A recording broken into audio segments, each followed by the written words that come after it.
পুরুষরা বিয়ে করে না, পুরুষরা বিয়ে বসে, নারীরা বিয়ে করে। কি ঠিক নেই? হুজুর আমি আমার জামাইরে তালাক দিছি, তালাক হয় নাই, বুঝছেন? আরে ভাই আপনারা শুনছেন এই সমস্ত ফতোয়া ইফতা বিভাগগুলোতে আসে, নারী স্বামীরে তালাক দেয়, তার মানে নারী স্বামীরে বিয়ে করছে। যেই পুরুষে আগে বিয়ে করতো, এখন পুরুষ বিয়ে বসে, নারী বিয়ে। নারী স্বাধীনতার নামে এলো কলঙ্কের জোয়ার, নারী স্বাধীনতার নামে এলো কলঙ্কের জোয়ার, একই নারীর অধিকার কখন জানি শেষ হবে এই অশ্লীলতা। ওয়ার্ড কমিশনার থেকে ইউনিয়ন পরিষদে ক্রমান্বয়ে দেখো রে ভাই একেবারে সংসদে, নারী থাকবে সুখের ঘরে, এত কষ্টের কি দরকার, একই নারীর অধিকার কখন জানি শেষ হবে এই অশ্লীলতার। ঠিক না? স্বাধীনতা আসলে ইসলাম নারীদেরকে সমান দিছে না বেশি দিছে? কি বলেন? বেশি দিছে না? এখন স্বাধীনতা চায় কারা এটা বুঝতে হবে। শিয়াল দেখবেন একটু চায় মুরগি একটু স্বাধীনভাবে ঘুরুক, বুঝেন নাই না? কথা বুঝেন না আপনারা? শিয়াল কি চায়? মুরগি স্বাধীনভাবে ঘুরুক। বিড়াল চায় ইলিশ মাছটা খোলাই থাকুক, ফ্রিজে না ঢুকুক। ঠিক না? ফ্রিজে ঢুকলে খাইতে পারবে না। শিয়ালও বুঝে যে মুরগি ঘরে থাকলে আর খাওয়া যাবে। ঠিক আমার বাংলাদেশে লুচ্চা বদমাশগুলো চায় নারীরা স্বাধীন থাকুক। ঠিক কিনা জোরে কর? কারণ নারী যত স্বাধীন এরা তত স্বাধীন, নারী যত স্বাধীন তারাও তত। আসলে ইসলাম নারীকে স্বাধীন সমান নয়, বেশি দিয়েছে। এটা না বোঝার কারণে আমাদের নারীরা বিপদে পড়তেছে। ভাইরা আমার খুব বুঝবেন, একসময় আমাদের নারীদেরকে দেখতাম এরকম, এখনকার হালত ভিন্ন। আমি আমার নিজের ছোটবেলার কথা যদি বলি, একসময় গ্রামগঞ্জে আমরা দেখতাম আমাদের মারা, আমাদের খালারা, আমাদের বাবারা, আমাদের দাদারা সকালবেলা ঘুম থেকে জেগে সূরা ইয়াসিন তেলাওয়াত না করে কোনোদিন ঘরের কাজে হাত দিত না। বিকেলবেলা সূরা ওয়াকিয়া, রাত্রিবেলা সূরা মুলক তেলাওয়াত করত। প্রত্যেকদিন কমস কম ৩-৪ বার তেলাওয়াত করত। ঘুম পাড়ানোর সময় লা ইলাহা ইল্লাল্লাহ জিকির করে করে আমাদের মারা আমাদেরকে ঘুম পাড়াইতো। আমার এখনো মনে আছে সকালবেলা যখন ঘুম থেকে জাগতাম ছোটবেলায়, আমার ঘুম থেকে জাগতাম আমি আমার বাবার কণ্ঠের তেলাওয়াতের আওয়াজে। আমার বাবা আলেম না, যেমন মোহতামিম সাহেবের বাবা অনেক বড় আলেম, যার কারণে উনিও আলেম। আমার বাবা সাধারণ মানুষ, সারা জিন্দগি প্রায় 40 বছর সচিবালয়ে চাকরি করছেন। তবলিগের মেহনতের কারণে আমাকে আলেম বানাইছেন।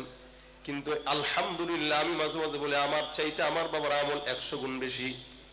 আমি ছোটবেলায় আমার বাবাকে দেখছি, এখনো পর্যন্ত দেখি 76 বছর হয়ে গেছে। 5 ওয়াক্ত নামাজ আজানের 10 মিনিট আগে মসজিদে যায়।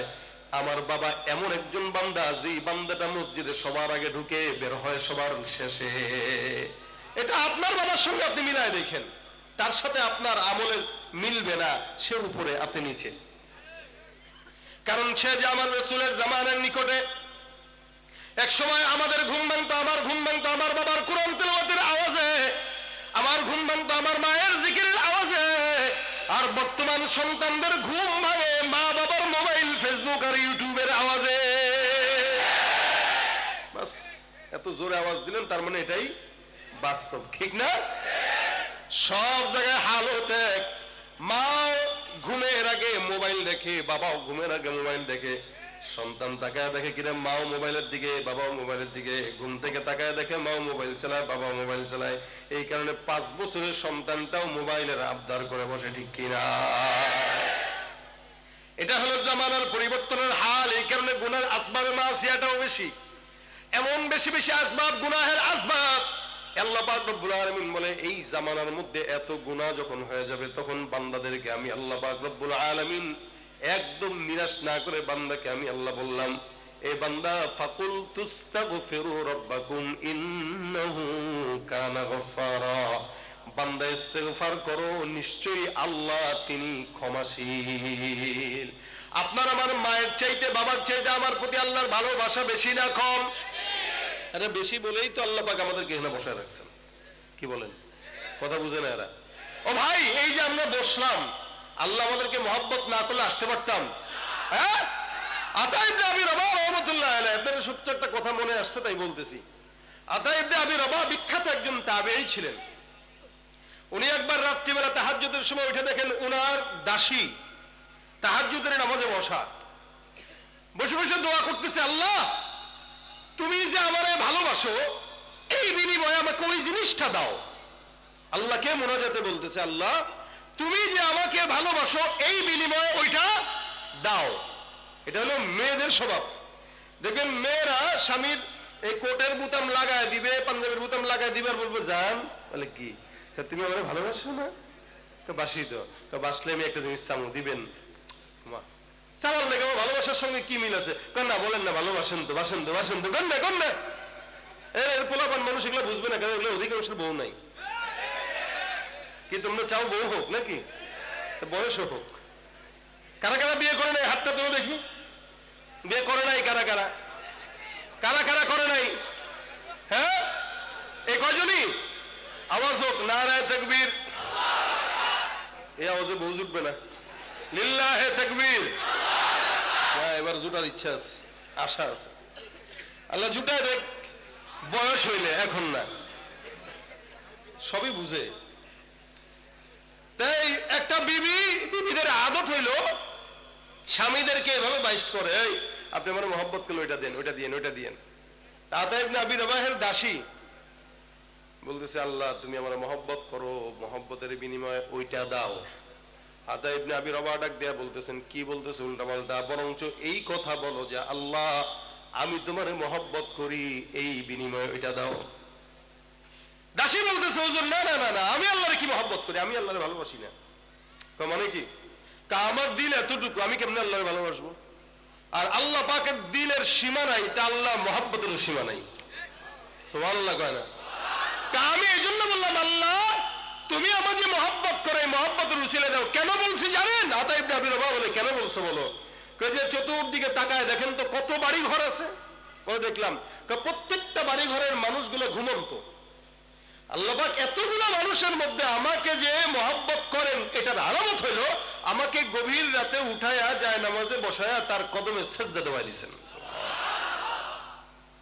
হাজার হাজার মানুষ আপনাদের তজুমুদ্দিনে আছে না? তো সবাই কি মাহফিলে আসছে? আরো অনেক মানুষ আসছে এখনো চটপটির দোকানে।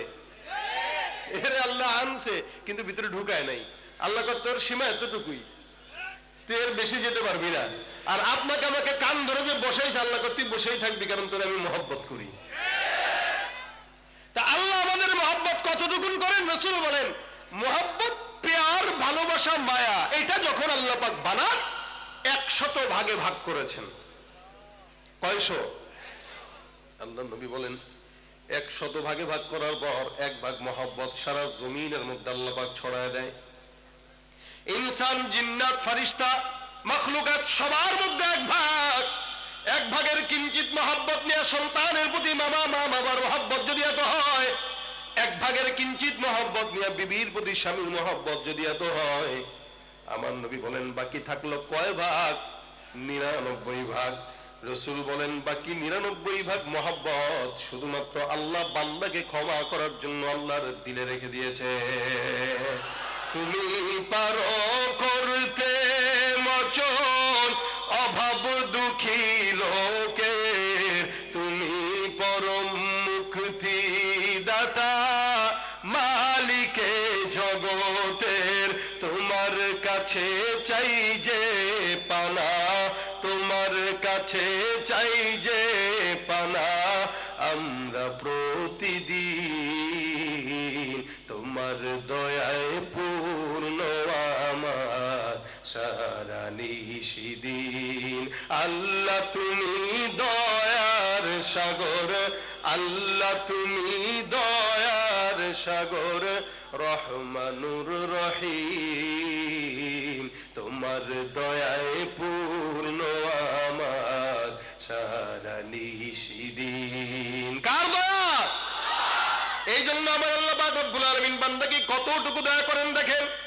কোন বান্দা যদি গুনাহ করে, ইচ্ছা যদি করে, আল্লাহ পাক রব্বুল আলামিনের কাছে তওবা করবে, আমার আল্লাহ পাক বান্দার তওবা কবুল করে নেয়।